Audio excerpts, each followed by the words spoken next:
പിന്നെ ഈ ബില്ലുണ്ടല്ലോടാ soda company കൊണ്ടുപോയി കൊടുക്കണം കേട്ടോ. ഇതാ ഈ ബില്ല്. ഒരു കാര്യം ചെയ്തോ, നടന്നു പോകണ്ട. വണ്ടിയുടെ കമ്പനിയുടെ വണ്ടി ഉണ്ടല്ലോ, ആ ബൈക്ക് എടുത്തോ, ഹെൽമെറ്റ് എടുത്തോണ്ട് പോട്ടോ.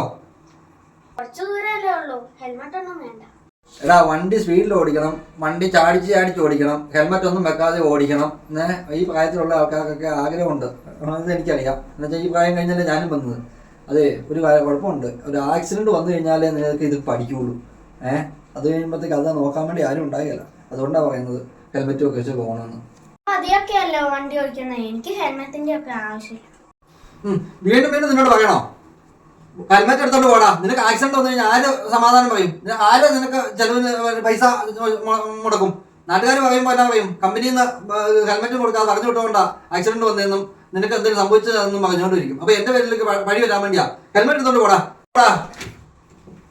സാറ് പറഞ്ഞു, ഞാൻ കേട്ടായിരുന്നു. സാറ് പറഞ്ഞത് ശരിയൊക്കെയാ. പക്ഷെ അവൻ കഷ്ടപ്പെട്ട് പണിതിട്ടോ ആ വീടൊന്നും നോക്കണത്. ശരിയാ, അവനോട് പറഞ്ഞത് മോശമാണെന്നുള്ള കാര്യം ദേഷ്യപ്പെട്ട് പറയണ്ടെന്നൊക്കെ എനിക്കറിയാം. പക്ഷെ വന്നിട്ടല്ലേ ഈ പ്രായത്തിലുള്ള പിള്ളേരോടുണ്ടല്ലോ മര്യാദയ്ക്ക് ഞാൻ എന്തെങ്കിലും പ്രാവശ്യം ആദ്യം ഒന്ന് പറഞ്ഞു നോക്കിയതാ, എന്നിട്ട് അവൻ കേട്ടോ? അതാ പറഞ്ഞത്, അവനോട് ദേഷ്യപ്പെട്ട് പറയാതെ രക്ഷയില്ല. ഇപ്പൊ നല്ലൊരു കാര്യത്തിനല്ലേ, അതുകൊണ്ടാ. എനിക്കും ദുഃഖമുണ്ട്, എനിക്ക് അവനോട് പറയേണ്ടതൊന്നും സങ്കടമുണ്ട്. പക്ഷെ പറഞ്ഞിട്ട് കാര്യമില്ല, നല്ല കാര്യത്തിനല്ലേ, അതുകൊണ്ട് സാരമില്ല.